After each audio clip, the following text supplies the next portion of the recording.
BFM Business. 6h, 9h, Stéphane Soumier réveille la planète éco. Good morning business. J'ai entre les mains là le PC portable de Thomson qui n'a rien à envier à Apple, c'est ça, Stéphane Français? Au MacBook Air, non, effectivement, c'est carrément un produit concurrent qui a beaucoup plus de choses qu'Apple. Hein. Non, si, il a des connexions en USB 3 sur le côté, il est ultra slim, il a la possibilité de mettre des cartes mémoire, tout ce qu'Apple fait pas, c'est des systèmes tout le temps verrouillés, voilà.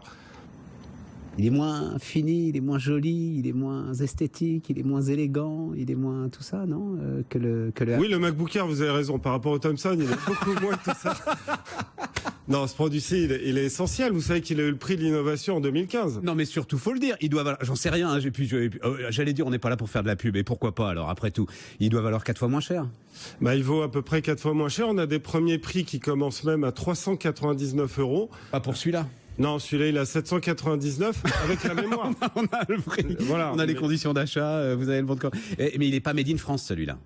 Non, il est fabriqué en fait un petit peu dans le style Apple par une grosse société en Asie. Par contre, on développe le software en France, on fait le packaging, le marketing, tout ce qui va dessus. Mais après la production, pour être dans des prix compétitifs, il faut rester en fait avec une partie de la production en Asie et une partie en France sur des produits qui vont être plus élitistes avec des plus gros processeurs, de l'évolution, un configurateur en ligne qui nous permet en fait d'assembler à la demande pour nos clients français, voilà.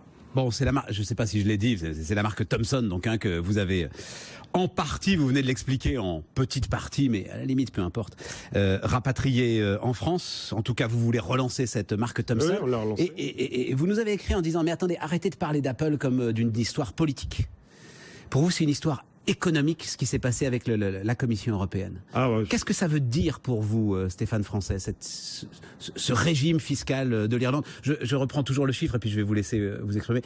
50 € d'impôts par million de profits dégagés. 1 million d'euros de profits dégagés.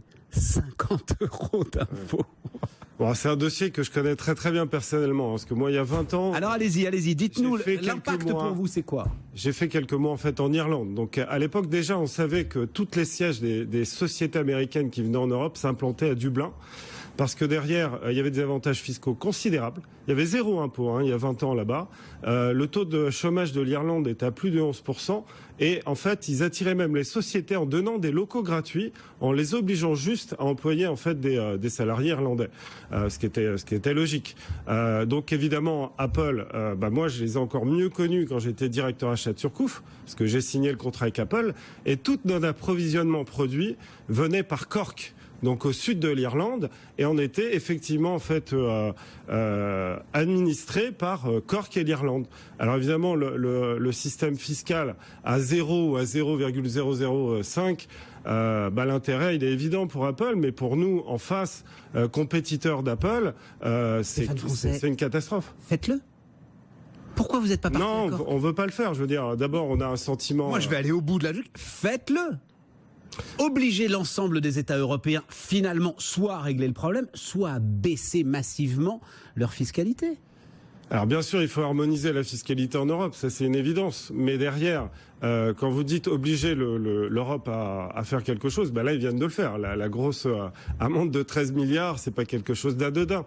Ensuite, est-ce que toutes les sociétés doivent aller à Dublin pour faire de l'expansion? Je crois pas. Moi, je crois beaucoup dans mon pays, je crois beaucoup dans l'emploi, je crois beaucoup aussi dans le système en fait français. Je pense qu'effectivement l'imposition des chefs d'entreprise, elle est beaucoup trop forte en France. Moi, je préférais qu'on baisse l'imposition des chefs d'entreprise en France pour que les bénéfices puissent aller sur de l'investissement et de l'emploi, plutôt que finalement en fait exporter ma société sur l'Irlande pour profiter d'un système fiscal avantageux. Sérieusement, est-ce que vous pensez, et le différentiel de prix vous nous l'avez donné, entre ce magnifique Thomson et son équivalent Apple, le différentiel de prix, il est colossal. Est-ce que vous pensez que c'est à cause de cette petite différence fiscale à l'arrivée qu'on va acheter un Apple plutôt qu'un Thomson? Non, Stéphane Français, c'est pas ça qui fait la différence commerciale derrière pour vous. Je vous en prie. Voilà, je vais me permettre. Qu'est-ce qui se passe? Quand vous avez en fait tous les bénéfices qui sont pas imposés par le pays, parce qu'il faut savoir qu'en France, Apple donne très peu de marge en fait à ses distributeurs. Lui-même en France, il va prendre très peu de bénéfices, il va tout reverser en Irlande. Là-bas, c'est pas imposé. Qu'est-ce qui se passe? Il a donc beaucoup plus de moyens pour lancer des campagnes marketing énormes de matraquage qui va raconter à la population que le produit Apple c'est le meilleur du monde, alors qu'en vérité, vous regardez en comparaison, vous avez des processeurs souvent qui sont inférieurs en fait aux grandes marques qu'on développe comme Thomson. Vous avez en fait des solutions qui sont complètement fermées. Apple aujourd'hui, c'est un système fermé, complètement verrouillé. Diriger une société avec Apple, par exemple, c'est pas facile parce que les logiciels sont plus vous parlez à des gens qui le font quand même, hein, pour beaucoup d'entre eux. Oui, il y en a, mais ils sont en train de changer. Je veux dire, qu'est-ce que les revenus d'Apple? Les revenus d'Apple. Attendez, on n'est pas là non plus pour. Enfin, ça fait jamais de mal. Ça fait jamais de mal de défoncer Apple, mais on 70%. Non, je veux pas les défoncer. Ils font des choses très très jolies. Le sujet, c'est qu'effectivement, campagne. Vous pensez que ça fait une réelle différence, que ce qui est quand même.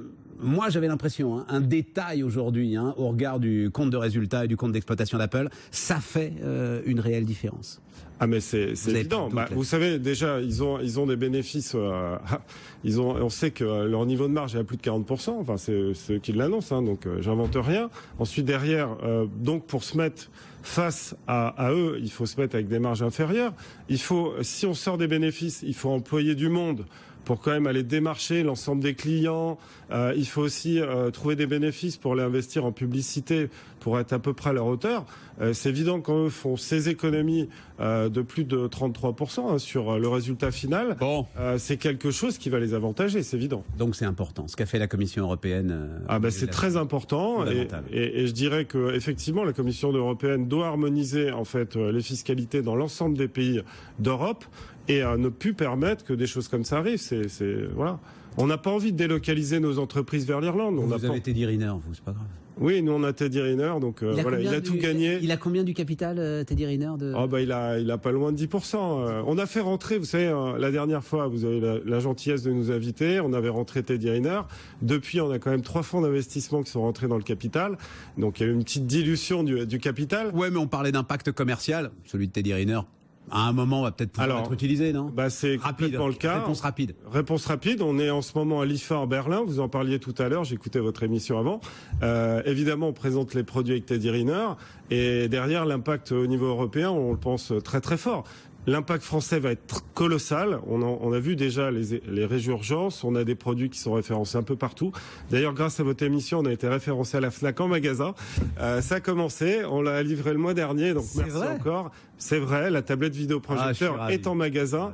Et on pense avancer aussi sur d'autres produits, comme un téléphone vidéoprojecteur qu'on va. On est au bout, monsieur le vendeur Merci. de la marque Thomson. Stéphane Francet avec nous ce matin sur BFM Business.